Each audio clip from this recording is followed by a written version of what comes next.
കഴിഞ്ഞ ചാപ്റ്ററിൽ നമ്മൾ പഠിച്ചത് ഇന്ത്യയുടെ സാമ്പത്തിക വിപ്ലവത്തിന്റെ കഥയാണ്. 1991 ഇന്ത്യ തന്റെ സാമ്പത്തിക വാതിലുകൾ ലോകത്തിന് മുന്നിൽ മലർക്കെ തുറന്നു കൊടുത്തുവെന്നും വിദേശ കമ്പനികൾ ഉയർന്നു വന്നുവെന്നും IT കമ്പനികൾ പുതുതായി ഉദയം ചെയ്തുവെന്നും മാനം മുട്ടി ഉയരുന്ന കെട്ടിടങ്ങൾ ഉയർന്നു വന്നുവെന്നും നമ്മൾ പഠിച്ചു. അതേപോലെ തന്നെ കയ്യിൽ സ്മാർട്ട് ഫോണും ലാപ്ടോപ്പുമായിട്ട് ഒരു പുതുതലമുറ വളർന്നു വരികയും ചെയ്തു. നമ്മൾ ഇതിനെ LPG എന്നാണ് വിളിച്ചത്. അതായത് ലിബറലൈസേഷൻ, പ്രൈവറ്റൈസേഷൻ ആൻഡ് ഗ്ലോബലൈസേഷൻ എന്ന് നമ്മൾ വിളിച്ചു. പക്ഷേ ഈ തിളക്കമാർന്ന കെട്ടിടങ്ങളുടെ മറുഭാഗത്ത് മറ്റൊരു ലോകം കൂടി ഉണ്ടായിരുന്നു.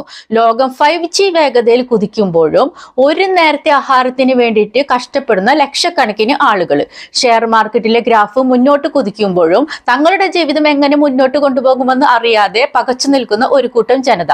എന്തുകൊണ്ടാണ് രാജ്യം മുഴുവൻ ആഘോഷിച്ച ഈ സാമ്പത്തിക വിപ്ലവത്തിന്റെ ഗുണങ്ങൾ പാവപ്പെട്ടവരിലേക്ക് എത്താഞ്ഞത്? എന്തുകൊണ്ടാണ് രാജ്യം ഡിജിറ്റലായിട്ട് മാറിയിട്ടും ഇപ്പോഴും കുറച്ച് ആളുകൾ മാത്രം ദാരിദ്ര്യരേഖയ്ക്ക് താഴെ നിൽക്കുന്നത്? ഇന്ത്യ നേരിടുന്ന ഏറ്റവും വലിയ വെല്ലുവിളിയായ പോവർട്ടി എന്ന യാഥാർത്ഥ്യത്തിലേക്കാണ് നമ്മൾ കടക്കുന്നത്. അതായത് കുതിക്കുന്ന ഇന്ത്യയും കിതയ്ക്കുന്ന ഇന്ത്യയും തമ്മിലുള്ള വിടവാണ് നമ്മൾ ഇന്ന് ഈ ചാപ്റ്ററിൽ പഠിക്കുന്നത്. ഇപ്പൊ കഴിഞ്ഞ ചാപ്റ്ററിൽ നമ്മൾ LPG നയങ്ങൾ പഠിച്ച സമയത്ത് നമ്മൾ പഠിച്ചതാണ്. LPG നയങ്ങൾ ഇന്ത്യയുടെ സാമ്പത്തിക ചക്രവാളത്തിൽ വിരിഞ്ഞ മനോഹരമായ ഒരു മഴവില്ല് പോലെയായിരുന്നു എന്ന് നമ്മൾ പഠിച്ചു. രാജ്യം മുഴുവനും IT കമ്പനികൾ, അതേപോലെ തന്നെ മെട്രോ ട്രെയിനുകൾ, അതേപോലെ തന്നെ ഷോപ്പിംഗ് മാളുകൾ ഒക്കെ വന്നു എന്ന് നമ്മൾ പഠിച്ചു. അതായത് രാജ്യം മുഴുവനും ആഘോഷം. പക്ഷേ ഈ മഴവില്ലിന് പിറകെ ഒരു മഴ കൂടി വരുന്നുണ്ടായിരുന്നു. ഈ മഴയത്ത് പാവപ്പെട്ടവന്റെ കയ്യിൽ ഒരു കുട പോലും ഉണ്ടായിരുന്നില്ല. പഠിപ്പും പണവും ഉള്ളവർ ഈ മഴയത്ത് കുട ചൂടി നിന്നു, ബ്രാൻഡഡ് കുടകൾ ചൂടി നിന്നു. പക്ഷെ പാവപ്പെട്ടവനോ, അവർക്ക് ചൂടാൻ വേണ്ടിയിട്ട് ഒരു കുട പോലും ഇല്ലാതെ അവർ ആ മഴയിൽ നനഞ്ഞു കുതിർന്നു. അവർക്ക് ഈ മഴയത്ത് ഒരു മറ പോലും ഇല്ലായിരുന്നു. അവർ ആ മഴയിൽ നനഞ്ഞു കുതിർന്നു. ഇവിടെയാണ് ഗവൺമെന്റിന്റെ റോള് വരുന്നത്. എല്ലാവർക്കും മഴവില്ല് കാണാനായിട്ട് അവസരം കൊടുത്താൽ മാത്രം പോരല്ലോ. മഴ പെയ്യുമ്പോൾ ചൂടാൻ വേണ്ടിയിട്ട് പാവപ്പെട്ടവനൊരു കുടയെങ്കിലും കൊടുക്കണ്ടേ? അങ്ങനെയാണ് ഗവൺമെന്റ് പോവർട്ടി അലിവിയേഷൻ പ്രോഗ്രാംസ് അഥവാ ദാരിദ്ര്യ നിർമ്മാർജ്ജന പദ്ധതികൾ കൊണ്ടുവരുന്നത്. അതാണ് നമ്മൾ ഇന്ന് ഈ ചാപ്റ്ററിൽ പഠിക്കുന്നത്. യഥാർത്ഥത്തിൽ ഹൂ ആർ ദി പൂവർ? ആരാണ് പാവപ്പെട്ടവർ? ആരാണ് ദരിദ്രര്? ദാരിദ്ര്യം എന്നത് വെറും പണം കയ്യിലില്ലാത്ത അവസ്ഥ മാത്രമല്ല, അതിന് ചില പ്രത്യേകതകളുണ്ട്. ദരിദ്രർക്ക് കുറച്ച് പ്രത്യേകതകളുണ്ട്. എന്തൊക്കെയാണ്? ഒന്ന്, ആസ്തിയുടെ അഭാവം. അതായത് സ്വന്തമായിട്ട് വീടോ ഭൂമിയോ കയ്യിലില്ലാത്തവർ. രണ്ടാമത്, പോഷകാഹാരക്കുറവും വിശപ്പുമുള്ളവർ. അതായത് ഒരു നേരത്തെ ആഹാരം കഴിക്കാനോ അല്ലെങ്കിൽ ആവശ്യമായിട്ടുള്ള കലോറി ഭക്ഷണമോ കിട്ടാത്ത ആളുകൾ. മൂന്നാമത്തത്, ആരോഗ്യ പ്രശ്നമുള്ളവർ. അതായത് ചികിത്സിക്കാൻ പണം ഇല്ലാത്തത് കൊണ്ടും ഈ പോഷകാഹാരത്തിന്റെ കുറവ് കൊണ്ടും എപ്പോഴും അവശരായിരിക്കുന്നവർ. നാലാമത്തത്, വിദ്യാഭ്യാസ കുറവുള്ളവർ. അതായത് ഇവർക്ക് വിദ്യാഭ്യാസ കുറവുള്ളത് കൊണ്ട് തന്നെ നല്ല ജോലികളൊന്നും ലഭിക്കുന്നില്ല. ഇനി അഞ്ചാമത് എന്ന് പറയുന്നത് കടക്കണിയുള്ളവർ. അതായത് ജീവിക്കാൻ വേണ്ടിയിട്ട് അവര് ചെറിയ തുക പോലും വലിയ പലിശയ്ക്ക് കടമെടുക്കുന്നവര്. ഇവരൊക്കെയാണ് ശരിക്കും യഥാർത്ഥത്തിൽ പാവപ്പെട്ടവര് എന്ന് പറയുന്നത്. എങ്ങനെയാണ് പാവപ്പെട്ടവരാണ് എന്നുള്ളത് കണ്ടെത്തുന്നത്? അതായത് ഡിറ്റർമിനേഷൻ ഓഫ് പോവർട്ടി എങ്ങനെയാണ് ഗവൺമെന്റ് കണ്ടെത്തിയിരുന്നത്? ഇതിനു വേണ്ടിയിട്ട് സർക്കാർ കുറച്ച് മാനദണ്ഡങ്ങൾ നിശ്ചയിച്ചിരുന്നു. അതായത് ഒന്നാമത്തെ എന്ന് പറഞ്ഞാല് പോവർട്ടി ലൈൻ. അതായത് ഇതാണ് ഏറ്റവും സാധാരണ രീതി. അതായത് ഇത് പണം നോക്കിയിട്ടാണ് ഈ രീതി കണക്കാക്കിയിരുന്നത്. അതായത് ഇപ്പൊ ഒരാളുടെ അടിസ്ഥാന ആവശ്യങ്ങളായ ഭക്ഷണം, വസ്ത്രം, പാർപ്പിടം എന്നിവയ്ക്ക് വേണ്ടി വരുന്ന ചെലവുകൾ നോക്കിയിട്ടാണ് ഇത് കണക്കാക്കിയിരുന്നത്. അതായത് കൺസംഷൻ എക്സ്പെൻഡിച്ചർ നോക്കിയിട്ട് ഗവൺമെന്റ് ഒരു തുക നിശ്ചയിക്കും. അതിനനുസരിച്ചാണ് അവർ പാവപ്പെട്ടതാണോ അല്ലയോ എന്ന് തീരുമാനിച്ചിരുന്നത്. രണ്ടാമത് ഒരു നിർണയ രീതി ഉണ്ടായിരുന്നത് കലോറി നോക്കിയിട്ടാണ്. അതായത് ഗ്രാമങ്ങളിൽ 2400 കലോറിയും നഗരങ്ങളിൽ 2100 കലോറിയും ഫുഡ് ലഭിക്കുന്നുണ്ടോ, ഭക്ഷണം ലഭിക്കുന്നുണ്ടോ എന്ന് നോക്കിയിട്ട് അവരെ അതിന് താഴെയുള്ളവരെ, ദാരിദ്ര്യരേഖയ്ക്ക് താഴെയുള്ളവരായിട്ട് കണക്കാക്കിയിരുന്നു. ഇനി പോവർട്ടിനെ ഗവൺമെന്റ് കാറ്റഗറൈസ് ചെയ്തിട്ടുണ്ട്. എന്തൊക്കെയാണ് കാറ്റഗറീസ് ഓഫ് പോവർട്ടി? കാലയളവിന്റെ അടിസ്ഥാനത്തിലാണ് ഇങ്ങനെ പോവർട്ടിനെ കാറ്റഗറൈസ് ചെയ്തിട്ടുള്ളത്. ഒന്ന് ക്രോണിക് പോവർട്ടി, അതായത് സ്ഥിര ദരിദ്രര്, അവർ എപ്പോഴും ദരിദ്രരായിരിക്കും. അതായത് ഇപ്പൊ എക്സാമ്പിൾ ആയിട്ട് പറയുകയാണെങ്കിൽ ഭൂമി കൈവശമില്ലാത്ത കൂലിപ്പണിക്കാർ അല്ലെങ്കിൽ ഭിക്ഷാടകര്, ഇവരൊക്കെ ഈ ക്രോണിക് പോവർട്ടിയിൽ പെടുന്നതാണ്. രണ്ടാമത്തത് ചേണിംഗ് പോവർട്ടി, അതായത് പോവർട്ടി മാറിക്കൊണ്ടിരിക്കും. അതായത് സ്ഥിര ദരിദ്രരല്ല അവര്. ചിലപ്പോൾ അവരുടെ കയ്യിൽ പണം ഉണ്ടായിരിക്കും, അപ്പൊ അവര് പണക്കാരായിരിക്കും. ചിലപ്പോൾ അവരുടെ കയ്യിൽ പൈസ ഉണ്ടാവില്ല, അപ്പൊ അവര് ദരിദ്രരായിരിക്കും. അതിന് എക്സാമ്പിൾ ആയിട്ട് പറയുകയാണെങ്കിൽ ഇപ്പൊ ഇന്ത്യ ഒരു കാർഷിക രാജ്യമാണല്ലോ, കൃഷിയെ ആശ്രയിച്ചാണ് കൂടുതൽ ആളുകൾ ജീവിക്കുന്നത്. അപ്പൊ ഈ മഴ പെയ്യുന്ന സമയത്ത് കർഷകർക്ക് വിളവെടുപ്പ് ഉണ്ടാവില്ല, അപ്പൊ അവർ ആ സമയത്ത് ദരിദ്രരായിരിക്കും. വിളവെടുപ്പിന്റെ സമയത്ത് അവരുടെ കയ്യിൽ പൈസ ഉണ്ടായിരിക്കും, അവർ കുറച്ച് പണക്കാരായിരിക്കുകയും ചെയ്യും. അടുത്തത് ഒക്കേഷണലി പൂവർ, അതായത് ഒക്കേഷണലി പൂവർ എന്ന് പറഞ്ഞാൽ ഇവർ എപ്പോഴും പണക്കാരായിരിക്കും, പക്ഷെ ബിസിനസ്സിലോ മറ്റോ നഷ്ടം വന്നു കഴിഞ്ഞാൽ ഇവർ ആ സമയത്ത് ദരിദ്രരായിരിക്കും. അതേപോലെ തന്നെ നെവർ പൂവർ, ഇവർ ഒരിക്കലും ദാരിദ്ര്യരേഖയ്ക്ക് താഴെ വരാറില്ല. അതായത് ഇപ്പൊ ദാരിദ്ര്യം അളക്കുമ്പോൾ നമ്മൾ പണം കയ്യിലുള്ള അവസ്ഥ അല്ലെങ്കിൽ കഴിക്കാൻ ആഹാരമുണ്ടോ എന്നുള്ള ഒരു അവസ്ഥ മാത്രം നോക്കിയിട്ടല്ല, വെൽബീയിങ് കൂടി നോക്കിയിട്ടാണ് നമ്മൾ എപ്പോഴും ദാരിദ്ര്യം അളക്കേണ്ടത്. ഇപ്പൊ ഒരാളുടെ കയ്യിൽ ഐഫോൺ ഉണ്ടെന്ന് വിചാരിക്കുക, അയാൾക്ക് കഴിക്കാൻ ആഹാരമില്ലെങ്കിൽ അയാള് പാവപ്പെട്ടവനാണോ അല്ലയോ? നിങ്ങൾ പറയും. അപ്പൊ നിങ്ങളിപ്പോ ചോദിക്കും, ഐഫോൺ വിറ്റിട്ട് ഭക്ഷണം കഴിച്ചൂടെ എന്ന് ചോദിക്കും. ഐഫോൺ വിറ്റിട്ട് ഭക്ഷണം കഴിക്കാൻ പറ്റും. എത്ര നാൾ അയാൾക്ക് ഐഫോൺ വിറ്റിട്ട് ഭക്ഷണം കഴിക്കാൻ പറ്റും? ആ ഐഫോൺ എന്നത് അയാളുടെ ആസ്തിയായിരുന്നു. ആ ആസ്തി വിറ്റ് കഴിഞ്ഞു. ഒരിക്കൽ വിറ്റ് കഴിഞ്ഞാൽ പിന്നെ അയാൾക്ക് ആ ആസ്തി കയ്യിലില്ല. അത് വിറ്റ് കിട്ടുന്ന പണം അയാൾ ഭക്ഷണം കഴിച്ചിട്ടോ മറ്റു ചെലവുകൾ നടത്തിയിട്ടോ തീരും. പിന്നെ അയാൾക്ക് ആ ആസ്തി അവിടെ ഇല്ല. അപ്പൊ അയാളുടെ ദാരിദ്ര്യം മാറണമെങ്കിൽ എന്ത് വേണം? അയാൾക്ക് ഒരു സ്ഥിര വരുമാനം വേണം. അപ്പൊ പോവർട്ടി നോക്കുന്ന സമയത്ത് എപ്പോഴും വെൽബീയിങ്ങും കൂടി നോക്കിയിട്ടാണ് നമ്മൾ പോവർട്ടി ശരിക്കും അളക്കേണ്ടത്.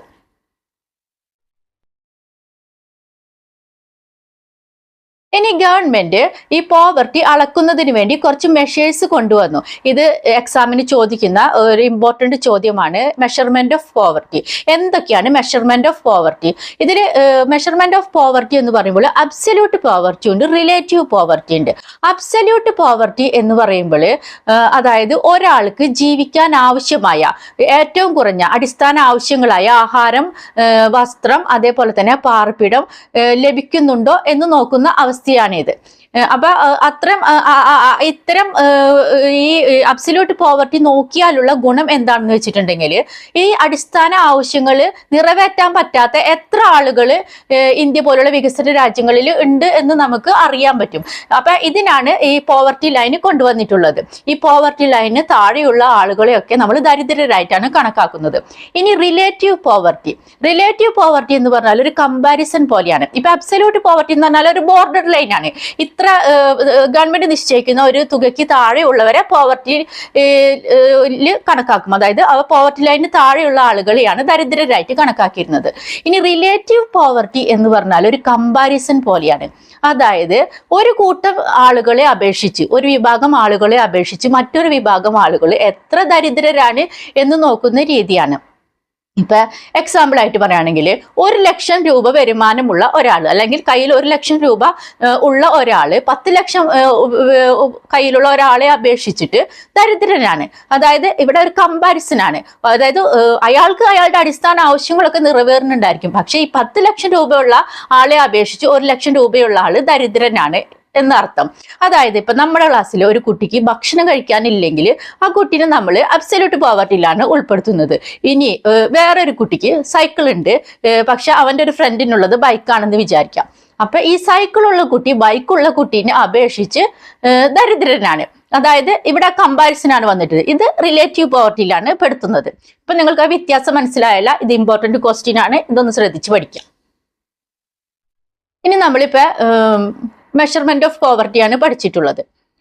ഈ ഡിറ്റർമിനേഷൻ ഓഫ് പോവർട്ടി ലൈന് ആദ്യമായിട്ട് ഇന്ത്യയിൽ കൊണ്ടുവന്നത് ദാദാബായ് നവറോജിയാണ്. അദ്ദേഹം ഇതിനെ ജയിൽ കോസ്റ്റ് ഓഫ് ലിവിങ് എന്നാണ് വിളിച്ചിട്ടുള്ളത്. അതായത് അദ്ദേഹത്തിന്റെ അഭിപ്രായത്തിൽ ഇപ്പൊ ഒരാൾക്ക് ജീവിക്കാൻ ആവശ്യമായിട്ടുള്ള, അതായത് ഒരാൾക്കല്ല ഒരു ജയിൽ പുള്ളിക്ക് ജീവിക്കാൻ ആവശ്യമായിട്ടുള്ള ഏറ്റവും കുറഞ്ഞ ചെലവ് എത്രയാണോ അതിനെയാണ് അദ്ദേഹം ഇപ്പൊ ജയിൽ കോസ്റ്റ് ഓഫ് ലിവിങ് എന്നതിൽ ഉൾപ്പെടുത്തിയിട്ട് പോവർട്ടി എന്ന് പറഞ്ഞിട്ടുള്ളത്. ഇപ്പൊ ഈ ഡിറ്റർമിനേഷൻ ഓഫ് പോവർട്ടി എന്ന് പറയുമ്പോൾ വെറും പണം മാത്രം നോക്കിയിട്ടും കലോറി മാത്രം നോക്കിയിട്ടും ചെയ്തു കഴിഞ്ഞാൽ നമ്മുടെ ദാരിദ്ര്യം മാറുമോ? ഇല്ലല്ലോ. അതുകൊണ്ട് തന്നെ ഈ ഡിറ്റർമിനേഷൻ ഓഫ് പോവർട്ടിയിൽ കുറച്ച് ക്രിറ്റിസിസംസ് ഉയർന്നു വന്നു. അതായത് ഡിറ്റർമിനേഷൻ ഓഫ് പോവർട്ടി നോക്കുമ്പോൾ അതിൽ കുറച്ച് വിമർശനങ്ങൾ ഉയർന്നു വന്നിരുന്നു. എന്തൊക്കെയായിരുന്നു ആ വിമർശനങ്ങൾ? ഇക്കോണമിസ്റ്റിന്റെ അഭിപ്രായത്തിൽ ഈ ഡിറ്റർമിനേഷൻ ഓഫ് പോവർട്ടിയിൽ വന്നിട്ടുള്ള വിമർശനങ്ങൾ 3 വിമർശനങ്ങളാണ് ഉയർന്നു വന്നിട്ടുള്ളത്. ഒന്ന്, ഒരാളുടെ പണം മാത്രം നോക്കിയിട്ടും കലോറി മാത്രം നോക്കിയിട്ടും നമ്മൾ പിന്നെ അടിസ്ഥാന ആവശ്യങ്ങൾ നോക്കിയിട്ടാണല്ലോ ഈ കലോറി നോക്കുക, പണം നോക്കുക എന്നൊക്കെ പറയുമ്പോൾ അയാളുടെ അടിസ്ഥാന ആവശ്യങ്ങൾ മാത്രം നോക്കിയിട്ട് ഇപ്പൊ ദാരിദ്ര്യം നിർണയിച്ചു കഴിഞ്ഞിട്ടുണ്ടെങ്കിൽ ഒരാളുടെ അടിസ്ഥാന ആവശ്യങ്ങൾ എന്ന് പറഞ്ഞാൽ ആഹാരം, വസ്ത്രം, പാർപ്പിടം, ഇത് മാത്രമല്ല അയാൾക്ക് എഡ്യൂക്കേഷൻ ആവശ്യമുണ്ടായിരിക്കും, ഹെൽത്ത് ആവശ്യമുണ്ടായിരിക്കും, അതേപോലെ തന്നെ സാനിറ്റൈസേഷൻ, കുടിവെള്ളം, ഇതൊക്കെ അയാളുടെ അടിസ്ഥാന ആവശ്യങ്ങൾ കൂടിയാണ്. അപ്പൊ വെറും ആഹാരം, കലോറി മാത്രം നോക്കി കഴിഞ്ഞിട്ടുണ്ടെങ്കിൽ അത് പിന്നെ ഒരു ക്രിറ്റിസിസം ആയിട്ട് തന്നെ ഉയർന്നു വന്നു. ഇനി രണ്ടാമത്തെന്ന് പറഞ്ഞിട്ടുണ്ടെങ്കിൽ ഇപ്പൊ എല്ലാ ദരിദ്രരെയും ഒരേ കൂട്ടമായിട്ടാണ് കണക്കാക്കിയിരുന്നത്. അതായത് പോവർട്ടി ലൈനിന്റെ താഴെ വരുന്ന എല്ലാവരെയും ഒരേ കൂട്ടം ദരിദ്രരായിട്ടാണ് കണക്കാക്കിയിരുന്നത്. ഈ ദരിദ്രരിൽ തന്നെ വളരെ പാവപ്പെട്ടവരും അത്ര പാവപ്പെട്ടവരും അല്ലാത്തവരും ഉണ്ട്. അപ്പൊ ഇങ്ങനെ എല്ലാവരെയും ഒരേ കൂട്ടമായിട്ട് കണക്കാക്കുന്നത് കൊണ്ട് തന്നെ നമുക്ക് അതിദരിദ്രരെ കണ്ടെത്തുന്നതിന് ബുദ്ധിമുട്ടുണ്ട്. അപ്പൊ ഈ അതിദരിദ്രരെ കണ്ടെത്താതിരുന്നാൽ അവർക്ക് ലഭിക്കേണ്ട അവകാശങ്ങളും സാമ്പത്തിക സഹായങ്ങളും ലഭിക്കാതെ പോകുന്നു. എല്ലാവരും ഒരേ കൂട്ടമായിട്ട് കണക്കാക്കി കഴിഞ്ഞിട്ടുണ്ടെങ്കിൽ അതിദരിദ്രർക്ക് കുറച്ച് നമുക്ക് കൂടുതൽ സഹായം കൊടുക്കേണ്ടി വരും. അപ്പൊ അവർക്ക് ആ സഹായങ്ങൾ ലഭിക്കാതെ പോകുന്നു. ഇനി അടുത്തത് സോഷ്യൽ ഫാക്ടേഴ്സ് ആണ്. അതായത് ഇപ്പൊ ദാരിദ്ര്യം, സോഷ്യൽ ഫാക്ടേഴ്സ് എന്ന് പറയുമ്പോൾ ഇപ്പൊ ജാതി സമ്പ്രദായം, അതേപോലെ തന്നെ രാഷ്ട്രീയമായ പിന്നെ അവകാശങ്ങൾ ലഭിക്കാതിരിക്കുക, സാമൂഹികമായ ഒറ്റപ്പെടലുകൾ ഒക്കെ കാരണം ആളുകൾ ദാരിദ്ര്യാവസ്ഥയിൽ കഴിയുന്നുണ്ട്. അപ്പൊ ഈ സോഷ്യൽ ഫാക്ടേഴ്സിനെ പാടെ അവഗണിച്ചിട്ടാണ് ഈ പോവർട്ടി ലൈന് കണക്കാക്കിയിരുന്നത്. അപ്പൊ ഇത്തരം കാര്യങ്ങളൊക്കെയാണ് ഈ ക്രിറ്റിസിസമായിട്ട് ഉയർന്നു വന്നത്. അതായത് ഈ ദാരിദ്ര്യം കണക്കാക്കുന്നതിനുള്ള ഒരു വിമർശനങ്ങളായിട്ട് ഉയർന്നു വന്നിട്ടുള്ള കാരണങ്ങൾ ഇതൊക്കെയാണ്. ഇപ്പൊ എക്സാമ്പിൾ ആയിട്ട് പറയുകയാണെങ്കിൽ നമ്മുടെ ക്ലാസ്സിലെ ഒരു കുട്ടി അല്ലെങ്കിൽ പഠിക്കുന്ന ഒരു കുട്ടി, ആ കുട്ടിക്ക് ലഭിക്കുന്ന എക്സാമിൽ ലഭിക്കുന്ന മാർക്ക് മാത്രം നോക്കിയിട്ട് ആ കുട്ടി മിടുക്കനാണോ എന്ന് നമുക്ക് നിശ്ചയിക്കാൻ പറ്റുമോ? ആ കുട്ടിക്ക് ചിലപ്പോൾ പാട്ട് പാടാൻ കഴിവുണ്ടായിരിക്കും, സ്പോർട്സിൽ മികവുണ്ടായിരിക്കും, നന്നായി സംസാരിക്കാൻ കഴിയുന്ന കുട്ടിയായിരിക്കും, കുട്ടി ഡ്രോയിങ്ങിൽ സ്മാർട്ടായിരിക്കും. അപ്പൊ വെറും മാർക്ക് മാത്രം നോക്കിയിട്ട് ആ കുട്ടി മിടുക്കനാണോ മിടുക്കനല്ലേ എന്ന് നിശ്ചയിക്കാൻ പറ്റുമോ? ഇല്ലല്ല. അതുപോലെ തന്നെയാണ് ഇതും. ഇത്തരം വിമർശനങ്ങൾ ഉയർന്നു വന്നത് കൊണ്ടാണ് പിന്നീട് രാജ്യം മൾട്ടി ഡൈമെൻഷനൽ പോവർട്ടി ഇൻഡെക്സ് എന്ന ഒരു രീതി കൊണ്ടുവന്നത്. ഇതിൽ വെറും പണവും കലോറിയും മാത്രം നോക്കിയിട്ടല്ല ദാരിദ്ര്യം അളക്കുന്നത്. ഇവിടെ ആരോഗ്യം, അതേപോലെ തന്നെ എഡ്യൂക്കേഷൻ, സ്റ്റാൻഡേർഡ് ഓഫ് ലിവിംഗ് ഒക്കെ നോക്കിയിട്ടാണ് ഇവിടെ പോവർട്ടി ലൈൻ അളക്കുന്നത്. ഇനി എന്തൊക്കെയാണ് ഈ പോവർട്ടിക്കുള്ള കാരണങ്ങൾ? Causes of poverty. എന്തൊക്കെയാണ് കോസസ് ഓഫ് പോവർട്ടി? ഒന്ന്, നമ്മൾ കഴിഞ്ഞ ക്ലാസ്സിൽ പഠിച്ച പോലെ തന്നെ കൊളോണിയൽ റൂൾ, അതായത് ബ്രിട്ടീഷുകാർ ഇന്ത്യയിൽ വന്നിട്ട് നമ്മുടെ വ്യവസായങ്ങളെയും കൃഷിയെയും നശിപ്പിച്ചു. ഇത് നമുക്ക് ദാരിദ്ര്യം വീണ്ടും വരുന്നതിന് കാരണമായി. ഇനി രണ്ടാമത് പറയുകയാണെങ്കിൽ പോപ്പുലേഷൻ എക്സ്പ്ലോഷന്. ഇപ്പൊ നമ്മുടെ റിസോഴ്സസ് വർദ്ധിക്കുന്ന അത്ര ഇതിനേക്കാളും കൂടുതൽ വേഗതയിലാണ് പോപ്പുലേഷൻ വർദ്ധിച്ചിരുന്നത്. അതായത് റിസോഴ്സിനേക്കാളും കൂടുതൽ വേഗത്തിലാണ് പോപ്പുലേഷന്റെ വർധനവ്. അപ്പൊ അതുകൊണ്ട് തന്നെ ഇപ്പൊ നമ്മൾ എക്സാമ്പിൾ ആയിട്ട് പറയുകയാണെങ്കിൽ ഇപ്പൊ ഒരു കേക്ക് 10 പേർക്ക് കൊടുക്കുന്നതും 100 പേർക്ക് കൊടുക്കുന്നതും തമ്മിൽ വ്യത്യാസമില്ലേ? അപ്പൊ ഈ ഒരു കാരണം കൊണ്ട് ദാരിദ്ര്യം വർദ്ധിക്കുന്നതിന് കാരണമായി. പിന്നെ അൺഎംപ്ലോയ്മെന്റ്, അതായത് നമ്മുടെ കയ്യിൽ വരുമാനം വേണമെങ്കിൽ എന്ത് വേണം? നമുക്ക് ജോലി വേണം. അപ്പൊ ഇന്ത്യയിൽ അധികം കർഷകരായതുകൊണ്ട് തന്നെ സീസണൽ അൺഎംപ്ലോയ്മെന്റ് നിലനിന്നിരുന്നു. അതായത് മഴയുള്ള സമയത്ത് മാത്രം ആളുകൾ പണക്കാരാവും, മഴയില്ലാത്തപ്പോൾ അവരുടെ കയ്യിൽ വരുമാനം ഉണ്ടായിരുന്നില്ല. ഇതും ദാരിദ്ര്യം കൂടുന്നതിന് കാരണമായി. പിന്നെ നാലാമതായിട്ട് പറയുകയാണെങ്കിൽ ലാക്ക് ഓഫ് ക്യാപിറ്റൽ ഫോർമേഷനും, അതായത് കർഷകരുടെ കയ്യിൽ പണമില്ലാത്തത് കൊണ്ട് അവർക്ക് കൃഷി ആധുനികവൽക്കരിക്കാനോ അല്ലെങ്കിൽ പുതിയ വ്യവസായങ്ങൾ തുടക്കാനോ പൈസ ഉണ്ടായിരുന്നില്ല. പൈസ ഇല്ലാത്തത് കൊണ്ട് തന്നെ നിക്ഷേപമില്ലാത്തത് കൊണ്ട് തന്നെ വരുമാനവുമില്ല.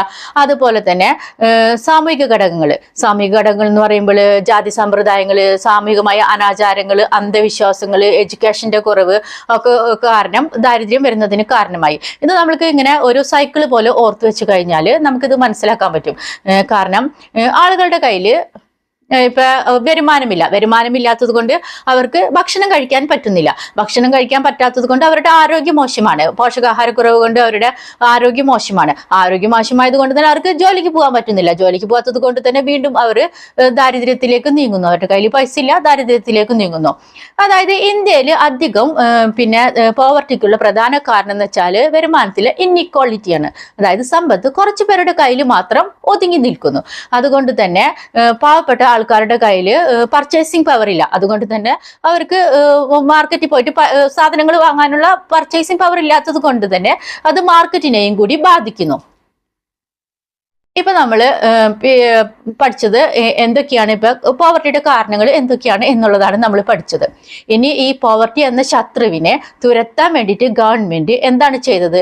ഇതിനു വേണ്ടിയിട്ട് ഗവൺമെന്റ് കൊണ്ടുവന്നതാണ് 3 ഡൈമെൻഷണൽ അറ്റാക്ക്. അതായത് ഇതാണ് നമ്മൾ പഠിക്കുന്ന പോവർട്ടി അലിവിയേഷൻ പ്രോഗ്രാംസ്. ഇപ്പൊ ചാപ്റ്റർ തുടങ്ങിയ സമയത്ത് നമ്മൾ പഠിച്ചു ഗവൺമെന്റ് എല്ലാവർക്കും മഴവില്ല് കാണാൻ അവസരം നൽകിയെങ്കിലും പാവപ്പെട്ടവന് മഴയിൽ ചൂടാൻ വേണ്ടി ഒരു കുട പോലും കൊടുത്തിട്ടില്ല എന്ന് നമ്മൾ പഠിച്ചു.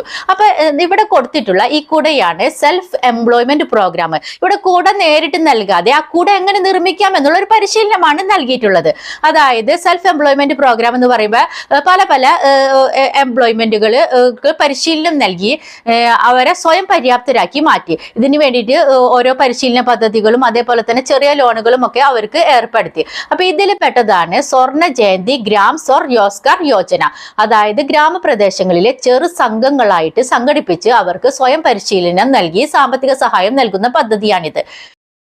ഇനി ഈ സെൽഫ് എംപ്ലോയ്മെന്റ് പ്രോഗ്രാമിൽ തന്നെ പെട്ട രണ്ടാമത്തെ ഒരു പദ്ധതിയാണ് പ്രധാനമന്ത്രി എംപ്ലോയ്മെന്റ് ജനറേഷൻ പ്രോഗ്രാം. ഇവിടെ പുതിയ ബിസിനസ് തുടങ്ങുന്നതിന് വേണ്ടിയിട്ട് സഹായം നൽകുന്ന പദ്ധതിയാണ്. ഇനി രണ്ടാമത്തതാണ് wage employment programme. Wage employment programme എന്ന് പറയുമ്പോൾ ഇപ്പൊ മഴ പെയ്യുന്ന സമയത്ത് ഗവൺമെന്റ് പെട്ടെന്ന് അവർക്ക് ഒരു കുട നൽകുന്ന പോലത്തെ ഒരു സഹായ പദ്ധതിയാണ്. അതായത് ജോലി ഇല്ലാത്ത ആളുകൾക്ക് പെട്ടെന്ന് ജോലി നൽകിയിട്ട് അവർക്ക് വേണ്ട സാമ്പത്തിക സഹായം ഉറപ്പാക്കുന്ന പദ്ധതിയാണ്.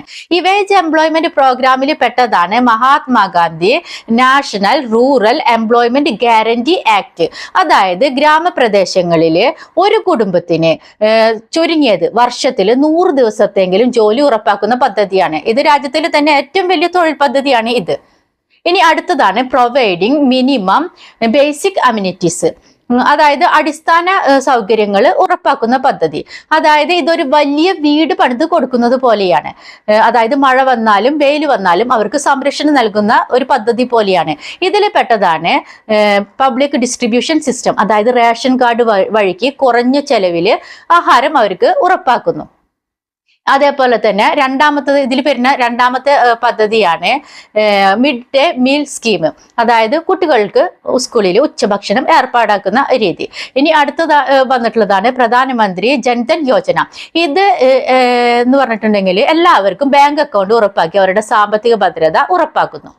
ഇനി നിങ്ങൾ ഈ ക്ലാസ് കഴിഞ്ഞ് പുറത്തേക്ക് പോകുമ്പോൾ നിങ്ങൾ ചുറ്റുപാടും ഒന്ന് നോക്കുക. നിങ്ങളുടെ ചുറ്റിലും പോവർട്ടി ലൈനിന്റെ താഴെ കിടക്കുന്ന ഏതെങ്കിലും ഒരു കുടുംബത്തിനെയോ ഏതെങ്കിലും ഒരാളെയോ കണ്ടു കഴിഞ്ഞാൽ നിങ്ങൾക്ക് എന്തൊക്കെയാണ് ഗവൺമെന്റ് അവർക്ക് നൽകുന്ന സഹായക പദ്ധതികൾ എന്ന് നിങ്ങൾക്ക് പറഞ്ഞു കൊടുക്കാൻ പറ്റുമോ?